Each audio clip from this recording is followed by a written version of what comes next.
ये मैं आज कर रहा था कि सुन्नतें याद कीजिए। इस किताबचे का नाम क्या है भाई? दुआए मसनूना। मौलाना आशिक अलाई साहब बुलंद शहरी की भी लिखी हुई है, मौलाना शाह अबरार हक साहब की भी लिखी हुई। इस किताब से आप लोग हर हफ्ता एक दुआ याद कर ले। बोलो भाई, वादा करते हैं हम लोग हफ्ते में एक दुआ।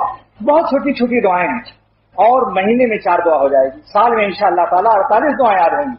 इस खानका के लिए अजीब शान ये हमारे लिए बाइस बरकत होगी कि नबी की सुन्नत खानका से नशर हो जाए। मुजद्दिद अल-फसानी फरमाते हैं, इमाम रब्बानी, कि मेरे ऊपर उलूम बड़े नाजिल हुए, बड़े बड़े मारिफ, लेकिन अब दिल चाहता है कि एक सुन्नत को जिंदा कर दूं। तो मेरी दिल जान में जान आ जाती है। एक सुन्नत का नूर मामूली नहीं, 100 शहीद के बराबर सवाब मिलता है एक सुन्नत को जिंदा करने का। हदीस में है, मन तमस्सका बिसुन्नती इंदा फसाद उम्मती फलहू अजर उम्मियत शहीद। जो उम्मत में फसाद हो रहा हो, बिगाड़ हो रहा हो, सुन्नतें दफन हो रही हूं, बिदअतें फैलाई जा रही हूं, एक सुन्नत को जिंदा करने का सवाल 100 शहीद के बराबर है। तो आज आप ये किताबचा फिर सुन लीजिए, दुआए मसनूना, चाहे मौलाना आशिक अलाई साहब की लिखी हुई ले ले या मौलाना अबरार हक साहब दामद बरकातहू की।